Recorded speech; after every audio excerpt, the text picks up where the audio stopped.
Hello po mga ka-OFW sa Bahrain Vlog dyan. Oras po dito sa Bahrain is 7 o'clock po ng gabi. Pumunta po kami dito sa isang restaurant, sa Kusina Restaurant po na nasa Gudaybiyah para po mag-check ng pang-dinner. Kasama ko nga po pala si Miss Maming Myrna. Ayan po siya, papasok na po kami sa loob ng Kusina Restaurant.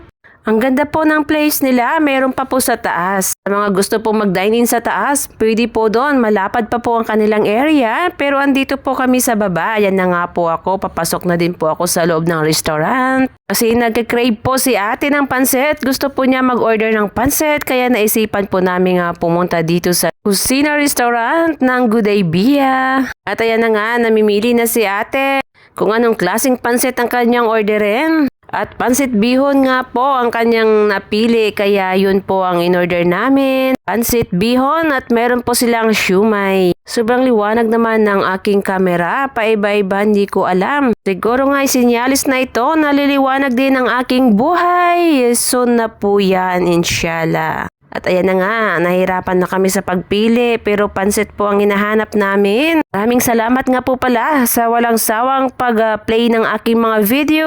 At ito na nga po pala, niserve na po ni Sir ang aming pansit at siumay. Masarap po ang kanilang pansit bihon. At ang kanilang siumay po is lasang Pinas po siya. Thank you so much po kuya sa pag-serve po ng aming order. At ayan na nga, kakain na kami ni ate. Dahil kami galing pa sa trabaho at gutom na po talaga. 7 o'clock na po dito kasi ayan po ang kanilang pansit bihon. Marami po siyang sahog, masarap po siya. Parang akala mo may birthday na nasa Pilipinas po. At ayan po ang siumay nila. Masarap din po siya with matching maanghang na sauce po. At ayan na nga, kakain muna kami. Seryoso na po ang aming mga mukha dyan pagkat ang aming mga tiyan ay tumutunog na po siya. Guys, samahan niyo po kami. Pilipinas, bihira lang po ako makakain ng pansit kapag birthday lang po. Pero hindi ko pa po yung birthday po ng mga kapitbahay. Pero pag ako po may birthday, wala po talagang handa kahit pansit. Dahil wala naman po talagang pambili. Okay din naman pala, lumaki din ako na walang handa. Ngayon, bumabawi na lang ako kahit hindi birthday, magpapansit din. Pansit canton din kapag walang pansit bihon, basta't may pansit, okay na po yan. Maraming salamat po sa inyong lahat. Thank you so much po sa pag-subscribe sa aking YouTube channel, OFW sa Bahrain Vlog.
Habang nga po kami nakain, lumapit po si ate, yung may-ari po ng restaurant. Ayan po, may pinakita po sa kanyang cellphone. Maraming salamat sa iyo po, ma'am. Ang sarap po ng inyong mga luto dito sa inyong restaurant. Uulitin po. Thank you so much. Inubos nga po talaga namin ang ni-serve nilang pansit at siumay, kaya busog po. Dahil sa kami solve na, ayan na, paalis na po kami ni ate. Andahan lang po ate, kaya medyo nakasmile na po si Miss Maming Myrna kasi busog na po kami.